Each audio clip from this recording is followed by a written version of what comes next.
Hello everyone, नमस्कार, good morning. आइए lecture 8 में हम आज सीखेंगे जो हमारा बच गया था 7 वीडियो, लेक्चर 7 का जो हमने वीडियो आप लोगों के सामने लाए थे। उसमें हमारा एक कांस्टेंट, उसके बाद हमारा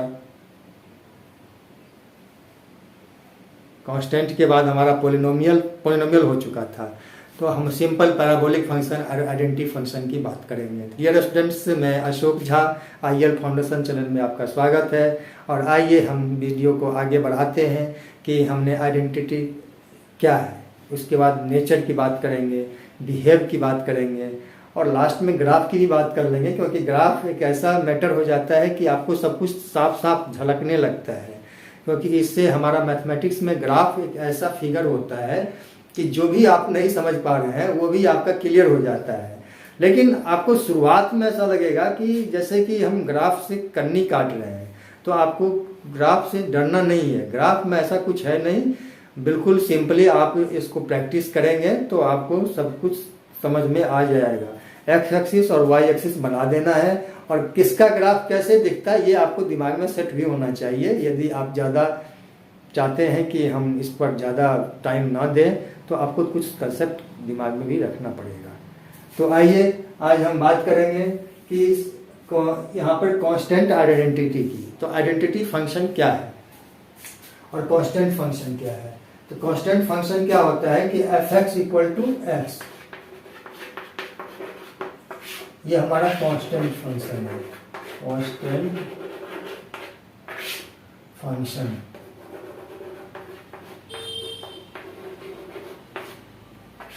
ठीक है। तो f(x) = k। अब एक चीज यहाँ पर आप नोटिस भी करना है आपको कि इसका कांस्टेंट जब k है तो इसका रेंज भी k होगा, क्योंकि इसमें तो कांस्टेंट फिक्स है 1 2 3 4 5 रियल नंबर। अब यहाँ पर क्या है कि आपको इसका रेंज की बात करेंगे तो -∞, सबसे मिनिमम -∞ पर जाएगा, मैक्सिमम कितना जाएगा, ∞ पर जाएगा ये। तो यहाँ पर क्या है कि इसकी जो डोमेन होंगे, डोमेन फंक्शन -∞ to ∞ तक हो जाएगा ये। और इसका रेंज क्या हो जाएगा, रेंज इसका हो जाएगा हमारा k, कांस्टेंट टर्म। ठीक है, इसमें कुछ नहीं है, छोटे छोटे फंक्शन है और आपको थोड़ा सा इस पर रिवाइज करते रहना है। डियर स्टूडेंट्स, अब हम f(x) = k के बाद ले लेते हैं एक बीच में हम सिंपल पैराबोलिक फंक्शन का एक भी छोटा फंक्शन है ये, इसकी चर्चा कर लेते हैं, फिर हम उस पर आ जाते हैं जो आपका आइडेंटिटी फंक्शन है। सिंपल पैराबोलिक फंक्शन क्या है कि f(x) = x², बहुत ही पॉपुलर फंक्शन है ये हम, और इसकी जो चर्चा हम विशेष रूप से हम 2D में करने जा रहे हैं। जो आपकी ज्योमेट्री की क्लास हम आपको देंगे तो उसमें हम करेंगे सिंपल इसका अभी चर्चा कर लेते हैं, डिफाइन कर लेते हैं कि कैसे दिखता है ये इसका ग्राफ।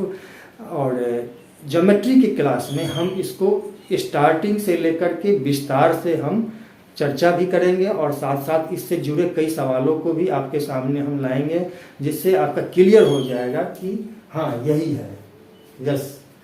तो यहाँ पर हम क्या है कि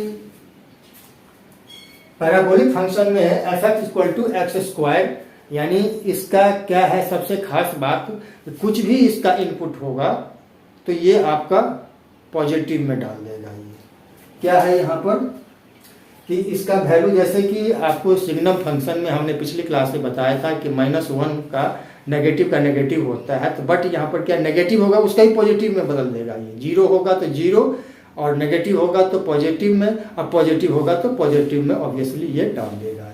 सबसे बड़ी मतलब यहाँ पर इंटरेस्टिंग रोचक बात ये है कि यहाँ पर 1 का वैल्यू 1, -1 का भी वैल्यू 1 और 0 का वैल्यू 0 हो जाएगा। तो यहाँ पर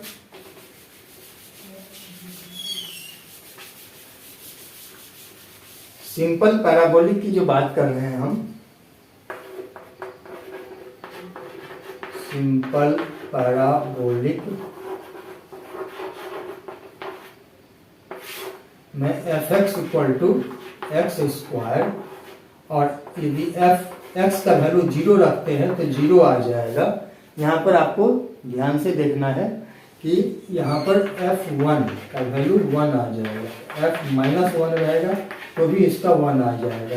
यही 3 चीज़ आपको ऑब्जर्व करना है। डियर स्टूडेंट्स, यहाँ पर क्या है कि किसी प्रकार के सिंपल पैराबोलिक फंक्शन का हम यहाँ पर ग्राफ की बात करेंगे तो ये u दिखता है, यू शेप का दिखता है ये ग्राफ में। हम एक्स एक्सिस और वाई एक्सिस को ले लेते हैं, जैसे कि हमने एक्स एक्सिस और वाई एक्सिस, और यहाँ से यहाँ तक जाएगा। यहाँ यानी ओरिजिन हमारा ये है कि ये इस टाइप में दिखता है, यहाँ से यहाँ तक दिखेगा ये, ठीक है। अब इसको ओरिजिन से हम बढ़ाते हैं तो यहाँ पर कहाँ तक जाएगा ये, जितना हम बढ़ाते हैं इसका तो ये शेप तो यही रहेगा हमारा, ये बढ़ाते चलो ये हमारा एक्स एक्सिस है और ये हमारा वाई एक्सिस है, ठीक है। तो ये जो यूं दिखता है यही इसका पैराबोलिक सिंपल फंक्शन का ग्राफ है। ऐसे ही आपको दिमाग में रखना है। अब ये क्या है कि यहाँ पर हम बात करेंगे यहाँ पर कि इसकी डोमेन फंक्शन की, तो माइनस इन्फिनिटिव टू इन्फिनिटिव इसका भी हो जाएगा, माइनस इन्फिनिटिव टू इन्फिनिटिव इसका हो जाएगा। और बात करेंगे तो यहाँ पर ओरिजिन से लिया गया है, यहाँ पर कहाँ से लिया गया, ओरिजिन से, तो इसका रेंज आ जाएगा 0 टू इन्फिनिटिव आ जाएगा, ठीक है।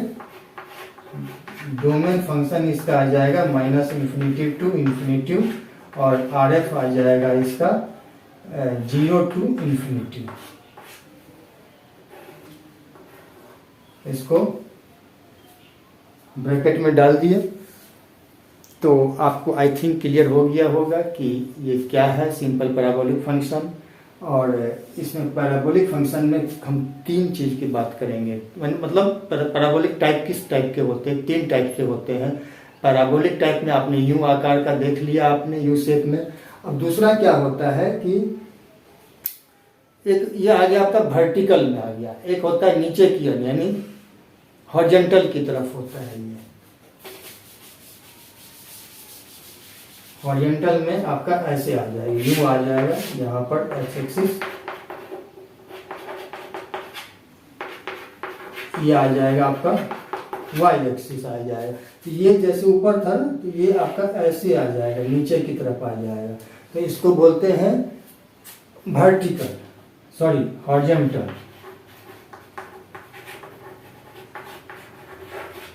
हॉरिजॉन्टल पैराबोला, पैराबोला, ठीक है। अब एक लास्ट होता है oblique, oblique parabola. Oblique parabola कैसे दिखेगा ये तो समझ में आ गया होगा। ये आपका हॉरिजॉन्टल था, ये आपका वर्टिकल है, वर्टिकल पैराबोला।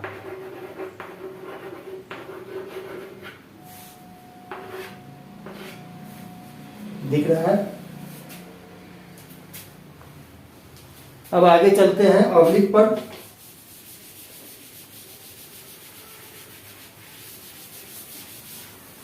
ऑब्लिक में क्या होता है कि यूं लिया एक्स एक्सिस वाई एक्सिस,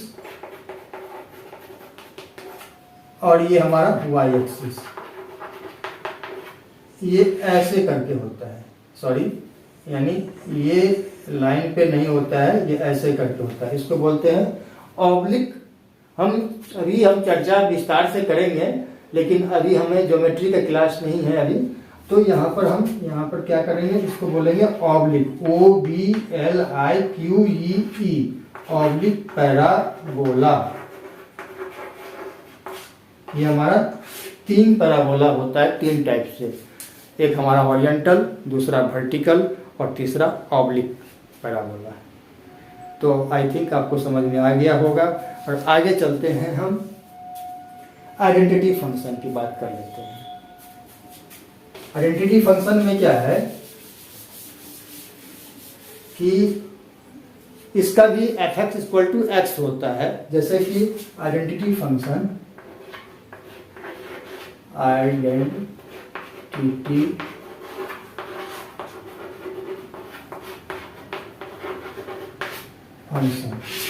इसमें क्या होता है, एफ एक्स इक्वल टू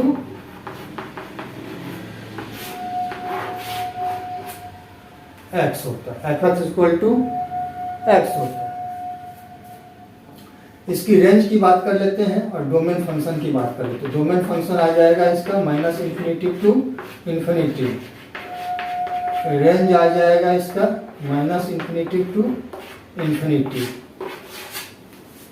दिख रहा है आपको, इस ग्रीन बोर्ड पे आपको दिख रहा है डोमेन और रेंज। तो आई थिंक आपको समझ में आ गया आइडेंटिटी फंक्शन। आइडेंटिटी फंक्शन में कुछ है नहीं, आपका ग्राफ की बात करेंगे तो एक ओरिजिन ले लेंगे और एक्स एक्सिस और वाई एक्सिस ले लेते हैं और आपको हम यहाँ पर दिखा रहे हैं।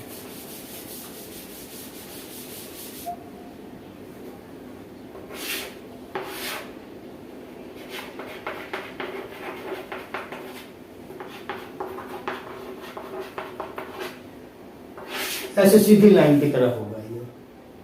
अब यहाँ पर क्या है कि ओरिजिन है ये, तो इक्वल डिस्टेंस यहाँ साइड की तरफ लाते हैं तो यहाँ पर इक्वल डिस्टेंस होगा, यहाँ से जितना होगा यहाँ पर उतना ही डिस्टेंस यहाँ से यहाँ तक होगा। आई थिंक आप लोगों को इक्वल डिस्टेंस यहाँ तक लेंगे तो यहाँ तक, फिर आगे लेंगे इक्वल डिस्टेंस का जो ग्राफ बनेगा यहाँ पर वो हमारा identity function f x equal to x. यदि कुछ भी वैल्यू पुट करते हो तो इसका ग्राफ ऐसे ही दिखेगा। तो आई थिंक आपको ये समझ में आ गया होगा, इंटरसेक्ट की तरह ये सीधी लाइन स्ट्रेट होगा ये। तो आपको आइडेंटिटी फंक्शन समझ में आ गया होगा, इसका ग्राफ कैसे दिखता है। बस आप इस शेप को दिमाग में बैठाते जाइए और आगे की क्लास में हम इसके एक्सप्लेन भी करेंगे, क्योंकि हमें अभी इंट्रोडक्शन के पार्ट को रखना है। इंट्रोडक्शन के पार्ट में हमें इससे काम चल जाएगा और आपको आने वाले सवाल में इससे जुड़े रहेंगे और इसीलिए आप इसको बिल्कुल क्लियर करके चलिए कि इसका ग्राफ कैसे दिखेगा। मेन आपको डोमेन और रेंज की बात करते हैं, डोमेन और रेंज क्लियर होना चाहिए कि किसका क्या डोमेन है और किसका क्या रेंज है। Thank you. तो ऐसे ही आप वीडियो आगे क्लास में हम बढ़ते जाएंगे 1 बाय 1 करके, तो आप रिवीजन करके हमारा अगला वीडियो देखें। थैंक यू, नमस्कार। ऐसे ही आप मुस्कुराते रहें।